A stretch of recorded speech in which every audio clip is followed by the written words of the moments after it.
Welcome, everyone. Really thrilled to be here. Big thanks to Joseph, Ben, and the entire Glider team for having me today. It's truly a pleasure and an honor to be here. I've been an industry analyst for going on 16 years now, which makes me feel very old nowadays. I remember back in the day saying I was just in it for 10 years, and now it's 16. But no, I have been in the space a very long time. Some of you may have read my work in the past at Ardent Partners. A lot of buyer-led research, solution provider research, market trends, market research on the contingent workforce, the extended workforce, as well as the future of work, and really what I'm working on today is something called the Future of Work Exchange, which is the industry's really only dedicated website destination site for all things future of work related. So I suggest you check that out. Hey everybody, I think I have a little less hair than in that photo, but that's that experience that I have going for me. So I've been in the space for about 20 years, so 30-year career. First about 10 or so was in management consulting and technology. But I've been involved in this ecosystem, as I often call it, from a lot of different angles. So I started by running a big MSP as a third-party MSP provider. I've implemented MSPs, I've run MSPs. I've also been on the client side as the internal stakeholder for a contingent workforce. And then my time at Brightfield, I did a lot of advisory work for companies that either didn't have a solution or were trying to figure it out, or had a solution and were trying to take it to the next level. So I've been at Glider for about 8 months now. And when I left my last job, I sort of felt like, metaphorically speaking, I was just moving to a different street, same neighborhood, same town. And I'm very pleased to see both the attendees on the webinar and in my daily interaction. That is in fact true. I see lots of familiar faces, and just now have a different perspective in terms of the skills assessment and quality of the contingent workforce. Amazing. Thanks, Ben. And Chris, one thing I forgot to do was share the agenda real quick, but this was on the website. So obviously we went through intros. What we're going to start with our enterprise priorities, then go into some insights around candidate fraud and talent quality. What does it mean today? And then go over some KPIs. And then obviously, as I shared earlier, we're going to go through the Q&A. So I'm going to jump ahead, go through your lovely headshots real quick, but let's jump into the enterprise priorities. Chris. Great. Yeah, this is one of my favorite slides, and this is from our research late last year. I think, for staffing agencies in attendance, and even for those who are running contingent workforce programs too, that are sitting here listening to us and watching us, I think it's great to understand sort of where the rest of the market is in terms of priorities, right, for their contingent or extended workforce programs. And, I think in the past, and again, been doing this for over 16 years, I remember the first handful of years that I had, put together research around this industry. The priorities really all revolved around cost, right? Cost savings, adhering to budget, having some type of contingent workforce or hiring budget. And now you see, obviously, that's much different today. And over the past 3 or 4 years, we've seen agility come out on top as the top enterprise priority for contingent labor in the extended workforce. And I think pre-pandemic, it was a sense of, we're living in a globalized world, globalized economy, things are moving fast. We need to be able to keep up with our competitors. And I think obviously being sort of mid-late pandemic right now, whatever phase you all think that we're in today, agility has become even more important, right? Because, we're dealing with staffing shortages, we're dealing with the so-called Great Resignation. And I have my own phrase for that. I've called it the talent revolution, and I even call it the Great Resettling, because I think that all of those people that left their jobs during the Great Resignation are going to resettle somewhere else, and that's where we should focus our time. But back to agility. Really, the idea here is that we've been navigating through uncertain times for a very long time now. It seems like it's just been a few months, but it's been over 2 years. And being more agile means that whenever we see something happen inside or outside of our organization that can be problematic, that can be a challenge, we can respond dynamically via our talent. And so you see agility come out on top. And then technology as well. I mean, I think that's obviously one of the wonderful things that we'll talk about today. But when businesses look at the totality of their workforce, they look at their total talent. There's bound to be gaps in technology, right? You could have some great tools for recruiting, for managing your FTEs, but when it comes to maybe something like direct sourcing or building talent communities, or of course assessing candidate or talent quality, you may be falling short. And so in a way, it's refreshing to see these priorities come about, because it really speaks to me, the true needs of the organization today. And Ben, I'd love to invite you here to chat a little bit about these, because these are much different than probably you or I would have seen 10 years ago, even 5 years ago. Yeah, absolutely. And I see both of these things impacting our customers on a daily basis. So our customers include companies that are using our software to hire internal employees. Staffing agencies are using it to screen candidates before they submit them. And also for L&D, we have functionality for upskilling and reskilling for internal organizations or staffing firms. And I see all of this. And I would say that what I've seen in the last 3 years, let's say, and absolutely in my time with Glider from a different perspective, different lens, is those that are agile are the ones that are the leaders, and those that are less agile are the laggards, and it's impacting their business, the ability to pivot and incorporate new things. And the two go hand in hand. The tech gaps, technologies these days, when I started my career, it's when ERP was just starting to be the thing, and everyone wanted one platform to go that did everything. And we're now in a world where there's lots of little highly specialized apps, and the tech ecosystem for companies is more complex. There's lots more integration, and it's continuously evolving as new applications, new platforms come out. So the two go hand in hand, the ability to see where things are headed and to deliberately, methodically identify the change management implications and quickly shift or pivot or add to. Again, we're seeing sort of the most successful are able to do that. The less successful are struggling with it.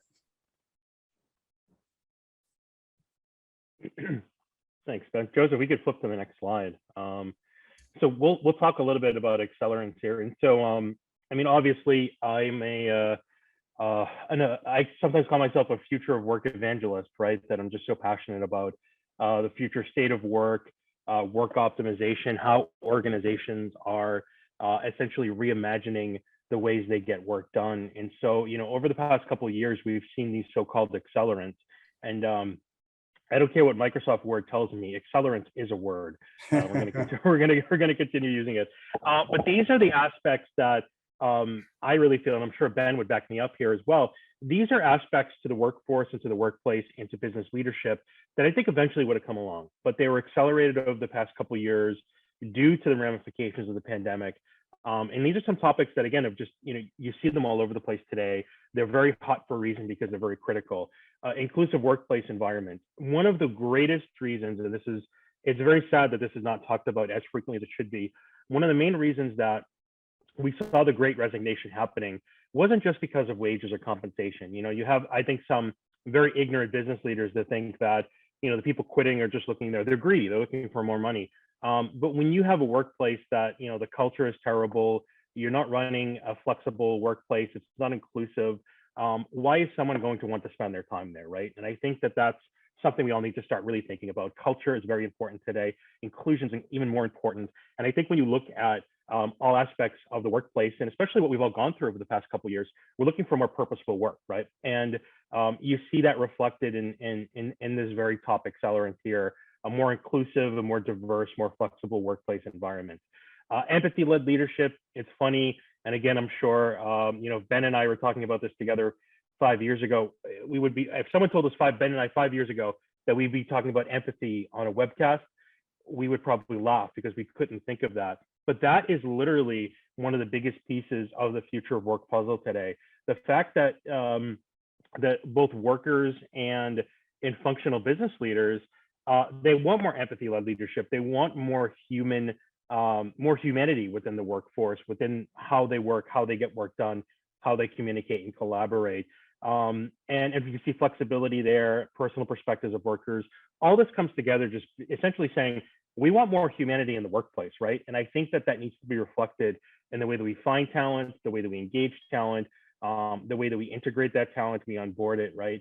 We can't just think of our contingent workers and our extended workforce and independent workers as, you know, these faceless people that are coming in for 2 weeks, 2 months, 16 months, whatever it is. These aspects are critical for both the FTEs and contingent workers alike. Because I just want to jump in on that one, and Yeah. from my perspective, leadership is not exclusive to the executive leadership or the CEO. The tone at the top is absolutely critical, but this has to trickle down to, you know, team leaders throughout the organization, so that it's not pockets of this dynamic. Now, does this mean that, you know, you have to have 100% egalitarian work environment where everyone gets a vote and what gets done? No, that would lead to chaos. But it's understanding the impacts of decisions on the workforce and incorporating that into your approach, communication, change management. But again, from the lens of understanding what is your workforce, what are the dynamics they're experiencing on a daily basis, and not just what does this mean for our business and our financials, but what does this mean for our people and their willingness to move in this direction and their loyalty to our company. These are all things that get said in, you know, sort of platitudinous posts, but I haven't seen a lot of organizations digging into making this happen. Yeah, love that. I mean, Ben put it perfectly there. Really great commentary on sort of these accelerants, right? I mean, these are aspects that are going to be even bigger in 2022 and 2023 than they have been over the past year or two. So next slide. So contingent talent drivers, this is really where it's at when it comes to the value of the contingent workforce, as I call it as well, the extended workforce. And again, you know, I think about, you know, early years of my career, covering contingent labor as a complex spend category. Some of my, if any procurement friends are on the line today, complex categories of spend like business travel, real estate and facilities, you know, other types of MRO is another one as well. Other types of business expenses that are very complex, high dollar amounts, but require their own unique set of solutions, tools, and strategies and capabilities as well. Contingent labor has really broken away from that spend mold over the past, you know, 10 years plus. And we're not seeing it become just a factor for helping out, you know, when it comes to the procurement side of things or the spend management and reducing costs. And I think what's really, really exciting is that this question was asked and is phrased like this: how has contingent labor and extended talent helped your organization survive and thrive during these uncertain times? And you see there, flexibility and scalability is the number one answer. That tells us, and it should tell all of you as well, that when you bring extended talent or contingent labor into your organization, it's not just plugging a hole, plugging a quick gap. It's not a way to save money. It's a way for your organization to A, be more flexible, and B, to scale your workforce up and down as needed. Remember those early scary days of the pandemic? I certainly do, and I know you do as well. And if you're a business leader that was really worried about your staff, you know, you had to furlough workers, you had to lay off workers. You know, we all know the ebbs and flows of the economy and the pandemic and how they've been, you know, working in parallel. Well, when things were a little bit better, contingent labor, contingent talent allowed you to scale up when you needed to that. And then when things weren't so great, and remember the past 2 winters were awful in terms of hospitalizations, case counts, and so on and so forth. The market had been unsteady. Obviously, it's a lot better now. But that sense of scaling up or down as you need is a wonderful benefit of the extended workforce. And then business continuity. I mean, I've talked to so many business leaders over the past couple of years that say that they wouldn't have survived those first 6 or 7 months back in 2020 if they didn't rely on extended talent and independent workers, right? Hey, we just need to get, ABC project done. Let's bring someone in. We don't have to go through all the motions of hiring someone full-time. We can't afford to do that. We have a need right now, and we're going to bring someone on to do that and support that. That's what's incredible. And I think, again, when you look at the third item there, competitive initiatives, everyone's competing no matter how bad the world is. And you see here that contingent talent and the extended workforce really has been a lifeline over these past couple of years. Ben, any thoughts there or no? Oh, Just I was thinking back to when you said, I remember now the early days from my perspective, 2003, 2004, 2005 of implementing extended contingent workforce solutions. And if I had $1 for every time I said and heard people are not pencils, Chris, we'd be going out to a nice dinner. We would. And fortunately, we've moved past that, right? Don't have to say that anymore. Everybody gets that. But we're now on to more advanced, nuanced topics.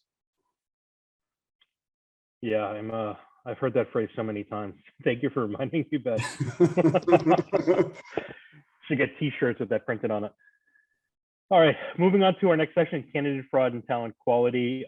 Really excited about this. I know that a lot of us are in attendance because this is the title of our webcast. But here's the aspect about sort of the next generation of technology within our industry, right? And these are brand new numbers that I just popped out a couple of days ago. And this is how AI is augmenting workforce management, right? And what you're seeing here is that there may be low adoption for some aspects of everyday workforce management, like onboarding, like recommending job locations, candidate pipelining, and of course, rate optimization. Obviously, rate optimization seems to be I don't want to say easy, but easier way of leveraging AI because you're just popping in numbers and looking at rates across the country in different regions, locations. But I think the more important takeaway here is that I think we're going to see an AI revolution over the next couple of years where you have the majority of businesses using artificial intelligence, machine learning, and these wonderful facets of these technologies to support workforce management, right? And I think that in some way, if we're using a VMS platform today, we're already harnessing AI when it comes to trying to figure out rates, when it comes to candidate matching, things like that. But I do think that over the next couple of years, we're going to see more and more businesses really lean into their technology partners and platforms to take advantage of AI. And Ben, I know you and we were talking a couple of days ago. You had some great thoughts on this slide as well. Yeah. So first of all, I will acknowledge that AI is used and misused to the point where sometimes people's eyes glaze over. And I've been in a number of conversations with folks sort of explaining what it is. So get that, but I will reiterate, Chris, or I'll support the statement that it is obviously not going anywhere. It's going to get more intuitive. It's going to get better. You're going to have it and not even realize that you have it. But I just want to offer that. So Glider AI, we have it in our name. We use AI in certain components of our platform, but just to throw this out there for consideration for folks saying like, well, what is AI and where should I be using it?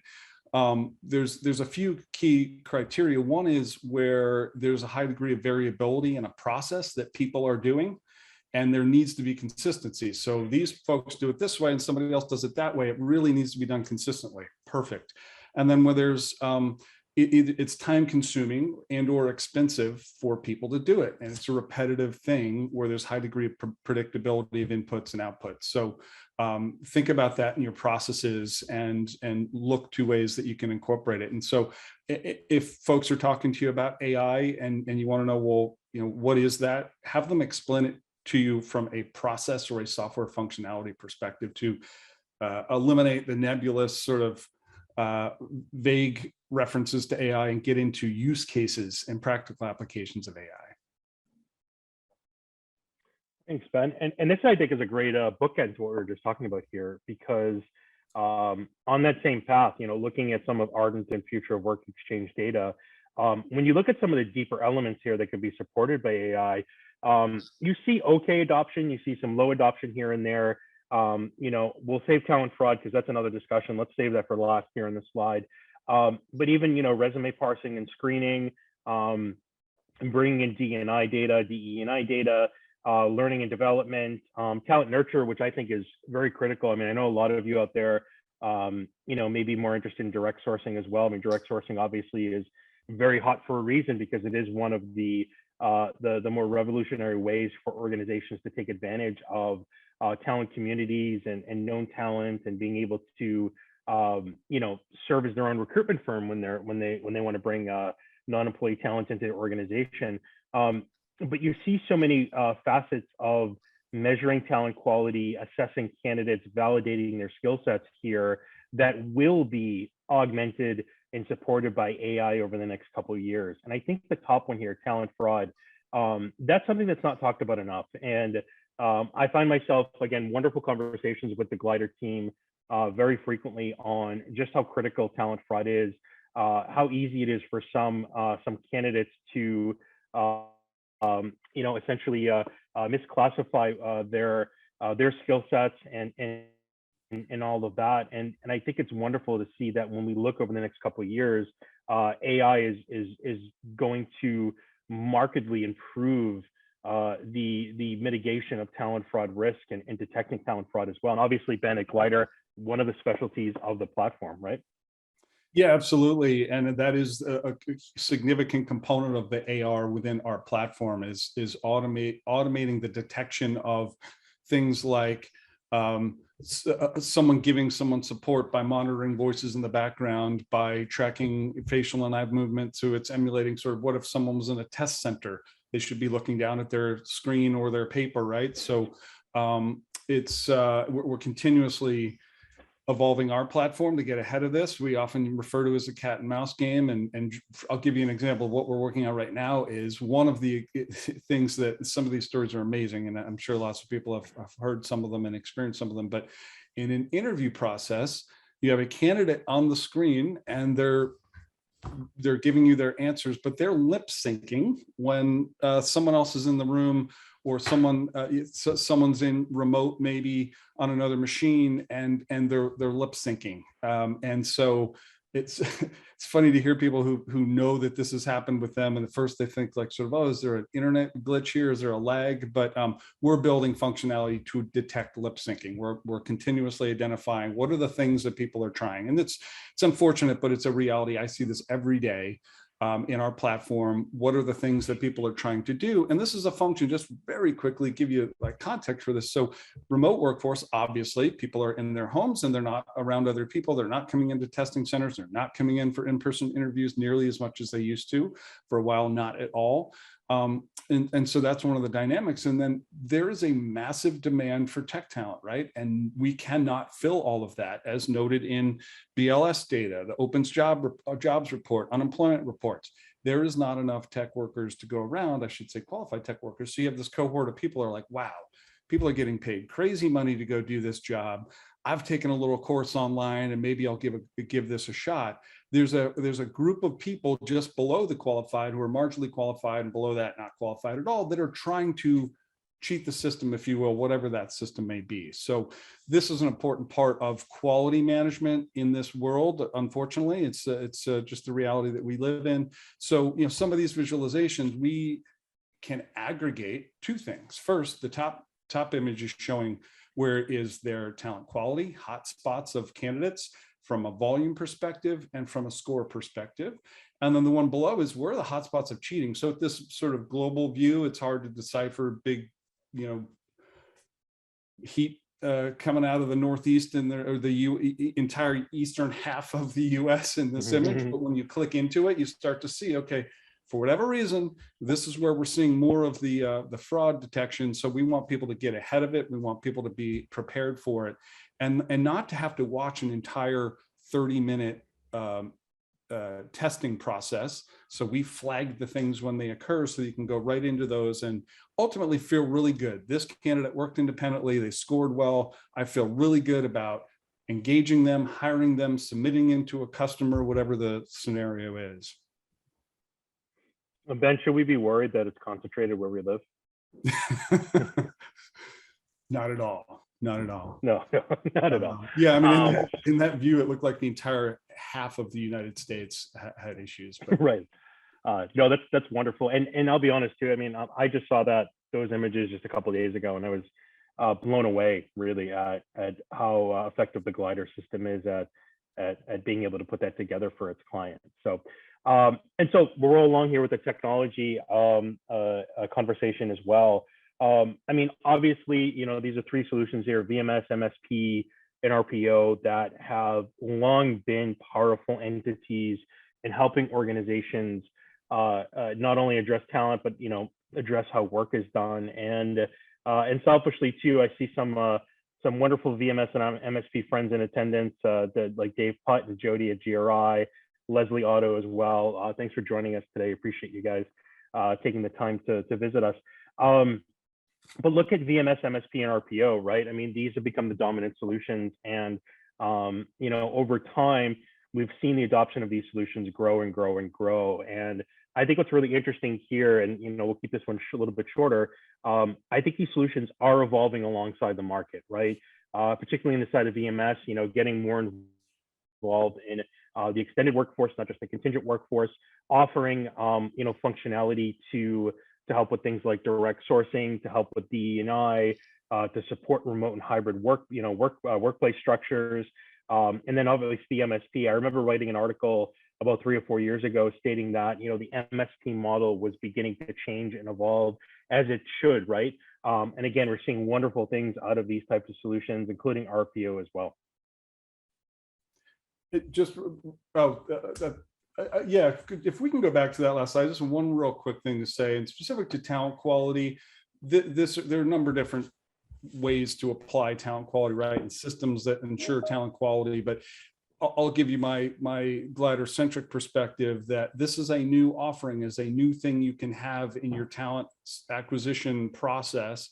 And I'm hearing some of the same arguments from the resistors that I heard, and I apologize, my kids would kill me. This is when they start saying, back in my day, because when I go back too far, they remind me, Dad, we got it. But I'll go back again to 2002, 2003, when I was first implementing VMS and MSP solutions.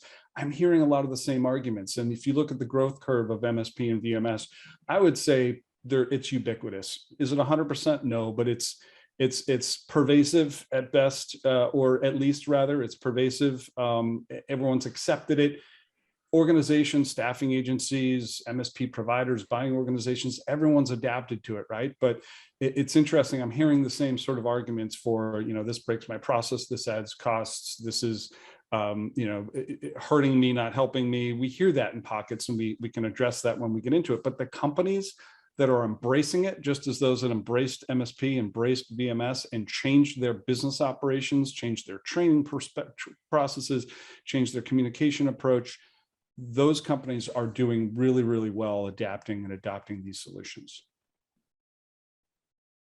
Great, and Joseph, I'm so sorry. I'm going to add one more thought to the solution slide. We found here at Ardent and the Future Work Exchange that companies using VMS are about 60% more likely to have the ability to measure talent quality than companies not using VMS. And that number is a little less, maybe around 58% for MSP as well. I mean, that's huge, right? So it's not just as Ben was saying, not just the day-to-day operational aspects. It's also the, how to measure talent quality and how to, implement that type of strategy within the greater program. So, all right, now we can move on. Thanks, Chris and Ben. I'm clearly excited about this slide. Yeah, you are. And actually, Ben, I think this is a good one for you, right? Yeah, and so I'm gonna do my best not to steal thunder from later in terms of what do we mean by quality and how do we measure it. But in this particular example, this is based on our recruitment agency population. So I mentioned before, and companies are using this glider to hire internal employees, but within the recruitment agency population, each dot is a recruitment agency. And you have the size of the candidate pool growing as you go left to right on the bottom x-axis, and then you have scores. So how well did the candidate do on the test that they took in an aggregated view across an agency, going up as you go up the Y or the left axis there. So what we are seeing is, I referenced this, data is king, and we use data every day. We are seeing the clear divide between the leaders who are embracing it and having success, and those that aren't and are not as successful. But what you see highlighted in the green there is sort of the upper right quadrant are those that have a high number of candidates going through this and scoring well. And so this is something that we look at and we coach our customers who are recruitment agencies who use Glider on, is how to get themselves from the bottom left to the upper right.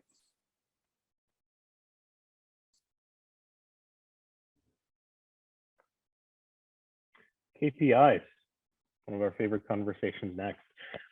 So this is, I thought, was some interesting data on the application of AI in some sort of I guess capabilities or competencies that didn't really fit into some of the other slides that we were talking about. But what you see here is the prevalence of AI currently adopted for these 4 items, and then the plan to adopt over the next 2 years. So it's really not that much of a shock to see AI being leveraged today.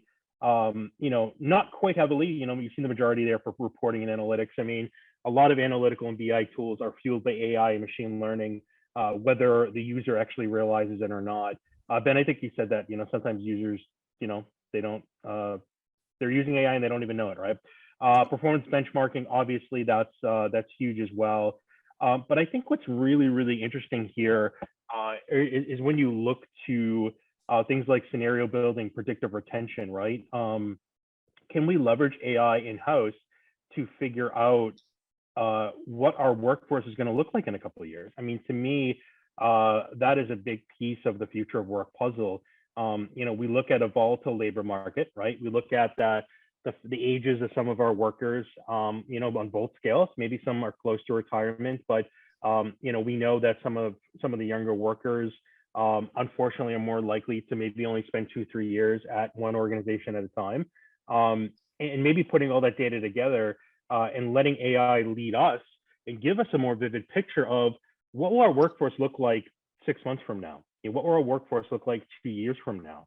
I think that that's incredible, because I think it allows us as an organization to leverage that information to sort of influence how we design our products, whether we're going to introduce new services, whether we are going to go into new markets. Like, if we know that our workforce is going to be steady 2 years from now, well, it makes it a lot easier for us to understand, okay, the state of our business a couple of years from now may look like this, or is most likely to look like this.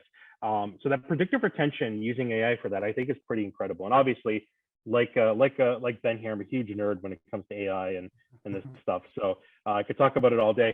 And the last thing here before I flip it back over to Ben, remote worker engagement and oversight, right? We're living in a remote work world, right? You see more and more hybrid workplaces. Many more organizations today are using digital workspaces than they were a couple of years ago. Really having the ability to not track and monitor, not sneak and spy, but to just have some level of oversight into what they're working on, how frequently they're working on a certain project. And then as well, the engagement aspect as well. AI tools today can be wonderful when it comes to helping organizations understand, maybe local culture when it comes to remote work. If I'm engaging someone that's, 1,600 miles away, I may need intelligence. They may need insights on the best way to engage them and attract them to my workplace. So these are some very interesting items that I think are going to be huge over the next couple of years.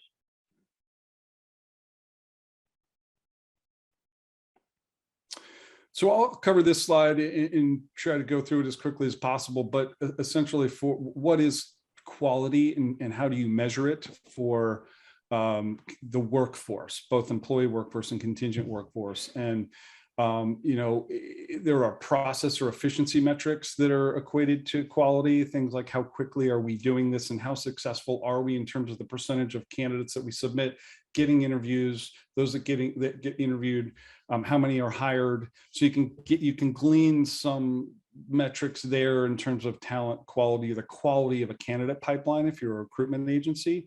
And then there's cost metrics around, the cost of the resource and how competitive is it, how aligned is it with a rate card. But ultimately, like, what's the end metric you should be concerned about with quality? Well, for employees, you have performance reviews, right? And organizations go look at that. And that's not even granular enough, more detail than you would get, say, for a contingent workers assignment, but it's not giving you just strengths at the discrete skill level. So, companies that are using us in our learning and development use cases are tracking their workforce's skill competency at a very granular level, and then they're able to identify upskilling opportunities. They're also able to identify career development opportunities. And let's put this person in a completely different role. It gets back to what Chris was talking about engaged employees who feel valued and feel like there's a trajectory for them at this company so they don't leave. data will help you there. So in the contingent side, it's even murkier, right? So from my experience, I've seen at best end of assignment satisfaction surveys. A lot of organizations have an extremely conservative approach to co-employment. They don't want to ask any or many questions about that worker's performance in a contingent world if there's an employee of the company doing that evaluation. I will just say quickly that I've heard from people who litigate these things in court that is not an issue, but that tends to be the norm. Or you'll have something like unwanted turnover as a proxy for quality. Well, how many of these folks that we brought in left early because they didn't have the skills required? So you get this retroactive view into quality instead of a predictive view into quality by measuring someone's competencies up front before you even make a decision, whether it's before as a recruitment agency, before you decide who you're going to submit, testing their skill competency, or in an interview stage, using it there.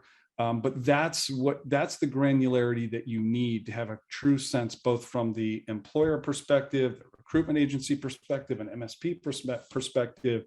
And then, resumes, everyone knows stories about resumes. I won't belabor the point, but, padded, people overly dwell on education, and that may have no correlation to competency. I always like to use this example of a lot of military vet programs, where they'll go through a upskilling process and they'll have the skills that they need to be an effective technologist of one flavor or another, only to be stopped by someone's antiquated rule that you have to have a college degree to be in this role.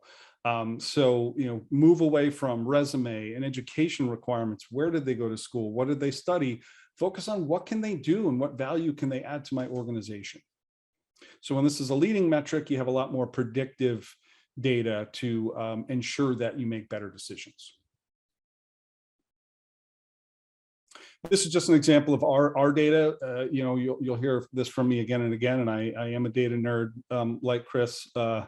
Love this data, but this is bearing itself out across the different customer types that we have. So recruitment agencies specifically, when they have decision support over who's competent or not, before they even make a decide who to submit, they have 3x better placement rate.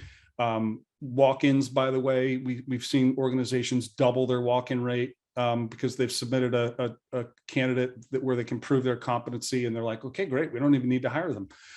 It improves the overall pipeline of your talent quality if you can differentiate between those that are skilled in all the things that are needed for a role and those who can't. It reduces time to hire. So this is one of those things also that we're hearing out there is, well, this is counterintuitive because you're adding a step to the process if you're talking about a skills assessment. If they're doing a skills assessment as an additional step, what we have found consistently is if the organization is willing to streamline their tech screening, I'm dwelling on technology a lot because that's the bullseye of the challenges we're having, right? If you're willing to say, I'm not going to have this person go through 3 rounds of tech screening, multiple 2-hour exercises, then skills assessments up front in the process become the equivalent of that and can shorten that interview finalist phase and ultimately reduce time to hire, time to fill, time to hire.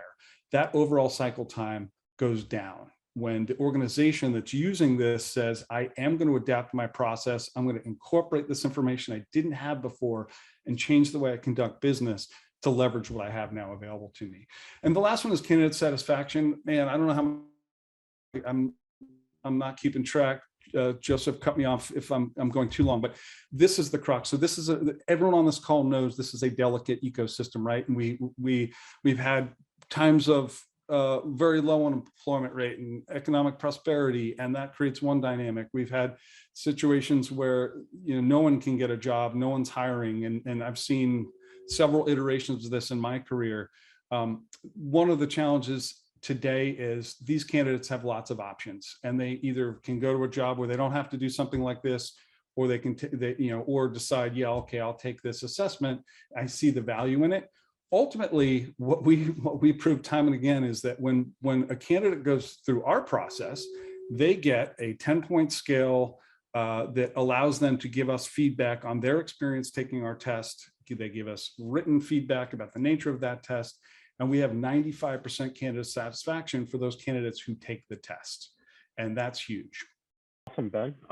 Great to hear about that. I'm going to just flip it a little bit. These are KPIs driven by the buyer side for their contingent workforce programs, and I think there's one that's related to talent quality. I'm going to talk about that in a second, but I think one interesting aspect here from what we've captured over the past year plus is I've always been interested in visibility, right? How do you rate the visibility of your into your contingent workforce, your extended workforce? And a couple of years ago, I figured out this pretty nifty way of doing it. But what percentage of that extended workforce, contingent workforce, do you include or capture in your corporate budgeting, planning, and forecasting? Like, to me, again, it's not end all be all, but it's much better than saying, okay, on a scale of 1 to 5, I've got a 3.5 for visibility. But I think more importantly here, using that second line here, what percentage of your non-employee talent would you rehire or re-engage for a future project and initiative? And you see the market average there is just a little over half, right? I mean, that speaks to a big problem that we have with talent quality today, at least from the program perspective. And it shows obviously the need for better technology, better insights, better intelligence. And the other aspect too that I include in this that it's not on the slide here, but and I've been using this for maybe about 6 or 7 years, but what percentage of your extended workforce actually complete or exceed predefined communicated objectives and tasks, right? So if you outline, these 6 parts of a project, are they doing all of those? Are they completing them on time, on budget, and are they, or even they exceeding them, right? So those aspects too, I think, play a role in talent quality measurement on the buyer side, on the contingent workforce program side as well. But I think this is a good sort of bookend to some of the great stats that Ben was just talking about. Going back here to this slide, what's interesting is you're showing data around when staffing companies implement talent quality solutions like assessments or screening and whatnot. There are companies who are successful, but then there are other companies who are kind of like down in this lower quadrant. I guess what kind of conclusions can you draw about what's happening to these people? Where are these candidates going? My observation is that these people, when they're submitting the candidates who probably aren't the best, but Ben and or Chris, any thoughts on that? Yeah, there's a lot behind the slide, but that point specifically, we've found that when an organization requires a competency test to be taken, those companies get the higher caliber talent. And we've seen what happens. We have another way of looking at this graph where companies don't embrace something like this and they're still throwing less competent candidates out there. We see that ultimately their placement rates drop off. And so they start to realize, okay, I've got to give my best quality candidates to these companies that are going to evaluate my candidate this way. Awesome, thanks for that. Now, let me just go back here to the last slide, but where we had the questions related to. So, okay. There was a question here about, let me read it, and if I'm saying it incorrectly, please correct me, whoever asked this question. What separates staffing companies who are successful from those who are unsuccessful when it comes to incorporating candidate quality into their basic operations with clients, whether it's contingent or full-time? I'll jump in there, Chris. So it gets back to the change management. Now maybe we can track how many dollars we get if I say change management. I think I've seen change management about 10 times today, probably, maybe. But those who recognize it as an asset or a tool to help them streamline, automate, improve talent quality, and they embed it in their organization. The companies that have done that, we see them literally doubling and tripling down. And by that, literally, I mean, we see the usage of our tests across organizations, and some are still in resistance mode. And they're sort of like, well, let's try it out. We don't love it. It changes our process. All the arguments, again, going back that I heard similar to when MSP and VMS was less pervasive. So those who embrace it, and so one dynamic that happened with MSP VMS is recruitment agencies started to develop centralized recruiting teams to support programs. We're seeing some of that, not to that extreme, but organizations that dedicate resources to candidate competency screening, so that every recruiter doesn't need to be doing it in a bespoke way on their own, that you have a consistent entry point evaluation of that, and then the outputs go to the recruiter saying, yep, submit this one, this one, this one, don't submit that one. So more generally, it's those that are embracing it, seeing the value in it, and using it in a lot of cases as a competitive differentiator. Amazing. Chris, anything to add? Or Yeah, please. Yeah, can I say that word again? Can I say change management? Should have done a shot every time we Ben said that today. No, I mean, honestly, I think it literally is, again, a change in thinking, right? I think that so many staffing organizations over the years have been focused on placement and focusing on churn, right? Like, okay, let's get someone in, let's place someone. It does require sort of like a rebooting of thinking there. So I couldn't agree with Ben more. Awesome. And by the way, everyone who's asking questions, thanks for submitting them. If we do not get to all your questions today, we'll answer them and send them to you post webinar or post Q&A. But we are also streaming this on LinkedIn Live, and we're getting a bunch of questions there. So thank you for that. One here is, how do you automate the contingent staffing process while keeping the candidate journey more personalized? I'll take a stab at that one first. So that's the thing. So if you're using a VMS tool, right, to automate pieces of your contingent workforce program, or all pieces, right? Remember that back in the day, VMS was essentially e-procurement for staffing, right? Now you're working with a true enterprise solution that is actively evolving along with the workforce that it helps you engage and manage, right? And so I think having more, more of that human side of things that we were talking about earlier, more, I forget, Ben, what was the traditional way versus the glider way? There's a great word you use there, but sort of rethinking some of those metrics, right? Like, it's not just the hard skills, but it's also the soft skills as well. Understanding where a person's located. Do we understand culture? Do we understand, who they are as people, right? I think that that's why having direct sourcing embedded within VMS is so important today, because of things like talent nurture, talent collaboration, where you're actually figuring out, okay, when is the best time to reach out to a candidate? What do the candidates want, right? I think it's about answering that question too.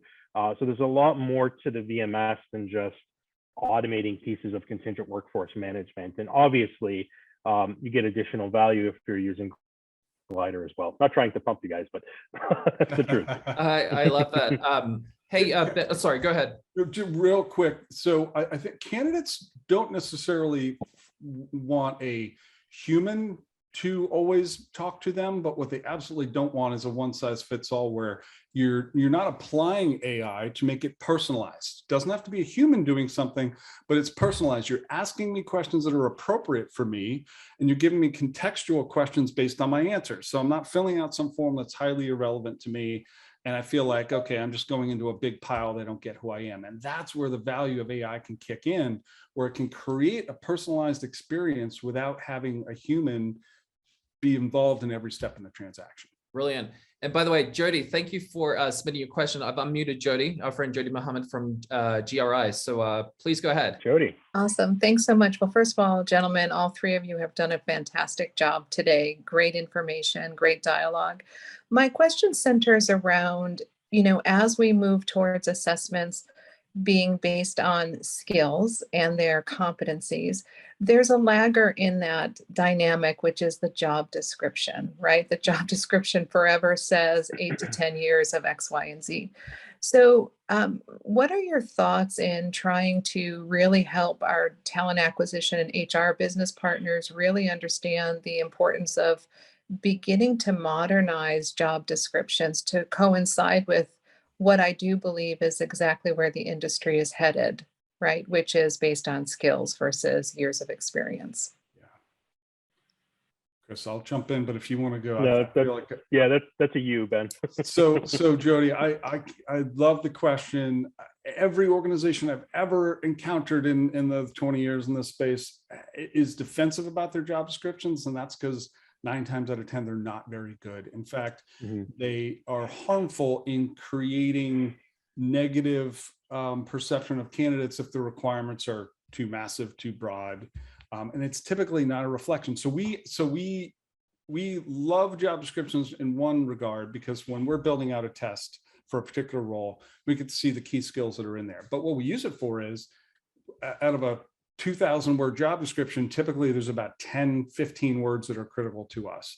And it is those skills. So if there's more focus on these skills and a really realistic distinction between what are the critical skills you have to demonstrate you'll be successful, versus those things you might have that you can either learn on the job, you don't have to be an expert in them, they're easier to pick up. So there's lots of companies doing really innovative things in terms of sort of getting away from job descriptions. I can't wait for those things to mature and hit the market, because I think ultimately they can be counterproductive. Yeah. And the only thing I'll add here too is, like, I've heard, and honestly I forget who told me in the industry, but it can take a hiring manager or someone in that role writing the same job description 25 to 30 times before they get it right, or it's the way it should be. It sounds the way it should be. So, that's, can we get beyond that, where we have to wait months and months and months or even years before we have a true job description that fits that role perfectly? So yeah, this is great. Thank you very much. I think you hit the nail on the head, that we definitely need to work together to modernize and influence what job descriptions need to look like in the future. Contingent labor hinges upon a really strong job description, no doubt about it. But I think the years of experience is becoming less and less meaningful. So thank you. thanks, Jody. Thanks, Jody. Amazing question. And I'm learning so much from these experts here, including yourself, Jody. So I'm going to ask this question from Dave. Dave put this in the question here. Dave, I can unmute you if you want to ask direct, but I'll read it out here. So what about programs that reward speed to submission? Can gliders persuade companies that quality is better than speed? I missed part of that question, Joseph. Sorry. So quality versus speed. So some enterprise customers are like, hey, just get me people on in here, versus the quality. I can't believe I didn't have the opportunity to already say abolish time to submit, but I abolish time to submit, or at a minimum, if you're using time to submit, know the unintended consequences and balance that metric with a quality metric. For those companies that use us outside of a program solution and they have more time, maybe first right of refusal, maybe direct access to a manager, and they can demonstrate the value of giving an extra few days to make sure they find the right candidates. Those companies are highly successful. In a program dynamic, often they're all forced to submit somebody within a day. Well, what do you do if you're forced to submit somebody within a day? You submit what you got immediately without maybe dotting all the I's and crossing all the T's. So that's one performance metric that I understand it's a component of overall quality measurement, but not to overly dwell on it. Ben, would you say that we need some change management there? I would say change management would be key. No, seriously, when I look at Dave's question about the rewarding speed to submission, right, that requires a lot of change management. So. And frankly, it rewards unintended behaviors. Hey, Chris and Ben, we're at the hour. I don't know how long you can go on for, maybe few extra minutes to answer some of these other questions, but you let me know. Let's do it. Okay, awesome. And by the way, everyone here, we will answer these questions if we don't get to them today, but this is from LinkedIn Live. How can I make candidates not back out in the middle of a hiring process? Is there any staffing tech? Can Glider help with that? Ben or Chris?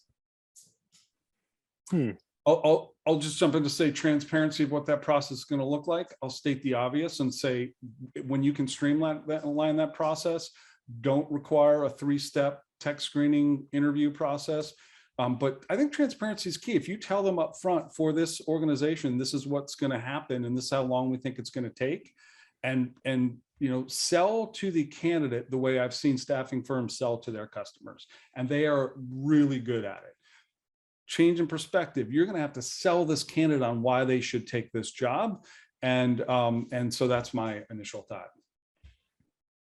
Yeah, I mean, I would echo that too. I mean, if candidates know what they're going to go through as part of the process, then obviously they're going to be less likely to back out. But we're living in a really, I hate to say the word interesting, but we're living in a volatile labor market where, it's really tough on candidates, really tough on businesses as well. So this may be another instance where you need to balance sort of okay, how deep are we going with our assessments? And are we going to make them so exhausting that candidates are going to get a third of the way through and not want to be a part of it? So I would look at and see how many candidates are backing out. I mean, that's a good metric. If it's 2%, not a big deal, but if it's 20%, something needs to change. Okay, there's a question here from Leslie Otto. The quality metrics would be helpful for the MSP suppliers scorecarding. Have you seen your MSP partners starting to pick up those metrics like through an SLA or through KPIs? I have not. In the ones that we're working with, it generally tends to be the same quality metric, and explicitly around candidate quality is that unwanted turnover metric. I think that probably a lot of organizations haven't realized this other data point they have that they should be leveraging and capturing it consistently so it can be aggregated and incorporated into a scorecard. Chris, any thoughts on that? No, I mean, I think I would echo that. I mean, more of a question for Glider and their MSP partner. So yeah. Awesome. So this question is from Brandon. Again, Brandon and or Leslie, if you want to ask directly, feel free to jump in if we didn't get the answer you're looking for. But from Brandon, what he's asking here is, have you had any success enhancing direct sourcing solutions with Glider as a curation tool? Yeah, absolutely. And so oftentimes people think, okay, for pre-identified candidate, and direct sourcing sometimes get blended in with direct sourcing with pre-identified, but we partner with some organizations that have direct sourcing platforms, and we partner with organizations that do the talent curation and predicting what roles are going to be needed, and having those candidates go through the assessment before you submit them means you've got this bench of candidates with really specific, discrete skills, competency information, and it again helps with placement rates and helps demonstrating who really is more qualified versus less qualified, as opposed to relying on a resume or a LinkedIn profile. Thank you. And then shameless promo here, Brandon, we're going to have a webinar coming up with a direct sourcing partner. So there will be a lot more insight with that, but I can obviously share that with you later, and the team and anyone else who attended. So this question is from Nimit. Actually, Joseph, let me add please. something on that last one. Yeah. Literally looking at the data now, over the next 2 years, we expect 54% of organizations to leverage AI in the talent curation process. So little nugget of data that I don't think I've brought up publicly before. Awesome. This one's from Nimit. What are some of the roadblocks to adoption of AI in the talent world? And how do you mitigate against those challenges? And I think it's very relevant to your answer there, Chris. Yeah, I mean, here's the thing. I mean, when you look at adoption of AI in all of its forms across the variety of workforce management processes, like I'm looking at my list right now, so apologies if you see my eyes dart away, but we saw onboarding, we saw screening, nurture, diversity, rate optimization. None of those are adopted by the majority of organizations today. But I said it's encouraging because you're going to see these numbers explode over the next couple of years. If you're in it now and you're wondering, how do I get over these barriers? It's very similar to some of the other barriers we see in workforce management when it comes to things like, either using a VMS or another tool. It's implementing services procurement, SOW management, implementing direct sourcing. you're going to get barriers from key stakeholders. And so I think it's all about the value, right? And I think obviously here's a situation where I think you really need to utilize A, what's happening in the market, and B, what the value could be. If you're an organization, you're struggling to find quality talent, high quality talent, you're struggling to fill roles, you're really getting hurt by staff shortages. Well, that's one reason. And then the other reason, again, is how is it going to speed up the process for us? How is it going to improve talent quality? I get this question all the time when, live events, presentations, webinars, how can I convince, higher ups, someone I report into, key stakeholders to implement VMS, to implement, whatever technology it is. But literally look at some of the stats that we put out today and use those, right? What was, Ben, what was the candidate satisfaction number? 95. Yeah. 95%. I mean, if you're showing that to a functional stakeholder in today's environment, I think it'd be pretty crazy of them to ignore that. And Ben, I'm sure you'd agree. Yeah, absolutely. I love that we're getting so many questions, but Ben and Chris and everyone else here, there's still a lot of people on the call today or on the Q&A. So I want to be respectful of your time. Can we go through maybe 2 or 3 more questions? Is that okay? Yeah, let's do it. Okay, awesome. So this is from LinkedIn Live. Is it possible to make candidates go through the recruitment process on mobile? Because, a lot of parts of the world, especially in contingent, we're ecosystems, a lot of these people don't have a laptop. So any thoughts, ideas there? Specific to a skills assessment, we are mobile enabled. It doesn't work for every situation, like a coding exercise, obviously, but we've got a couple of ways to use mobile, and we found that it improves candidate satisfaction and response rate. So we have a solution that goes out to what we call the top of the funnel, thousands of people at a time, potentially, to just gauge a few key things. Are you available? Are you interested? Give me, availability dates. You can configure it to be whatever, but they love doing that on the mobile, and we have tests where you can fully take the test on mobile as well.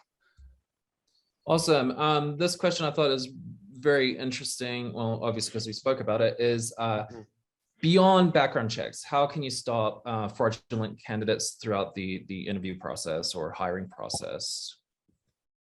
I mean, this is more for Ben, but I'll say one of the things that I noticed the very first time that Mark and Satish showed me the Glider platform was the way that the solution can really detect very slight movements, right?